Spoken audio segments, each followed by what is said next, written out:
حضور جب شادی ہو جاتی ہے تو میاں بیوی کو ایک دوسرے سے بہت امیدیں ہوتی ہیں. اگر وہ ان امیدوں پہ پورا نہ انسان اتر سکے تو پھر چھوٹی چھوٹی لڑائیاں جھگڑے ہو جاتی ہیں جن سے پھر بعد میں اور بھی زیادہ سے اس کے لیے کیا آپ اس لیے کہ زیادہ امیدیں رکھتے ہیں وہ دونوں ہی پاگل ہیں. وہ آئیڈیل کی تلاش نہیں کرنی چاہیے.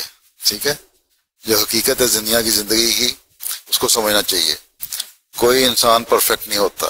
ٹھیک ہے, عورت میں بھی کمزوریاں کمیاں شارٹ کمنگز ہوتی ہیں, اس مردوں میں بھی ہوتی ہیں. ٹھیک ہے, کمزوریاں کمیاں. اس لیے جب میرے پاس آتے ہیں نا کوئی ایسے جوڑے کی نصیحت کریں شادی کے بعد, تو میں کہتا ہوں اپنی آنکھ اور زبان اور کان ایک دوسرے کی برائیاں دیکھ اور سن کے بند کر لو تو تمہارے جھگڑے ختم ہو جائیں گے. ٹھیک ہے, میاں بھی بند کر لے اپنی زبان اور آنکھ, اور بیوی بند کر لے. ٹھیک ہے, اگر تلاش کرنے لگو تو پھر تو کھود کھود کے تو آٹا گوندنے والے کی طرح آٹا گوندتے ہوئے کونی کیوں ہل رہی ہے, اسی پہ لڑائی ہو جائے گی.